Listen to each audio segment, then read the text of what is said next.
folclore, trava-línguas, piadas, provérbios, adivinhas, comida típicas, quadrinhas, festas populares, cantigas e muito mais.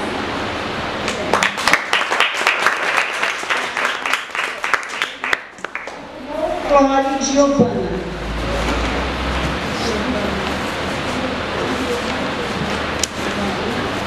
Folclore é um conjunto de tradições e crenças populares em forma de provérbios, contos e canções. Você sabia muito do folclore brasileiro? Aprendeu com o vovô e a vovó, o papai e a mamãe? Os amigos e vizinhos. Na escola, lembre-se dos trava-línguas, das cantigas de minar, adivinhas e parlendas, e das brincadeiras com peão, peteca, pipa, cavalinho de pau, bola de meia, boneca de pano. Agora, Viviane, ela vai contar pra gente um pouco da lenda do Saci Pererê.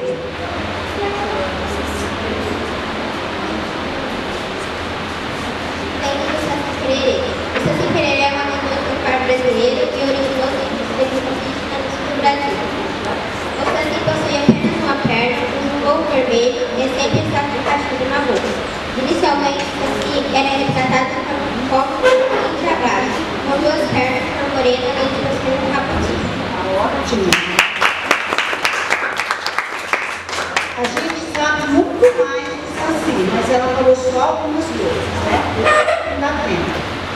Agora, o Anthony, ele vai falar a lenda do Curupira. Só que o Anthony não quis trazer papelzinho, não. Ele não quis. O Curupira é um dos personagens do folclore brasileiro. Ele foi lançado no Brasil em 1950. Ele tem os pés virados para trás, cabelos de fogo e protege as matas dos caçadores e dos predadores.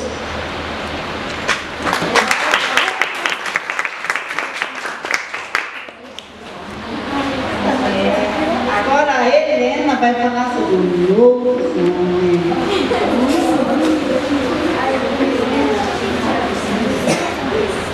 Lobisomem. Diz a lenda que se uma família tiver 7 filhas e o 8º for menino, ele poderá ser um lobisomem. O lobisomem é um homem comum, mas na noite de sexta-feira, quando a luz está cheia e brilhante, exatamente à meia-noite, ele se transforma em lobisomem. Uma criatura terrível, muito peluda, que parece um lobo.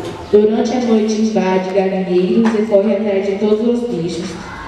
Aos primeiros raios de sol, o monstro desaparece, dando lugar a um homem normal.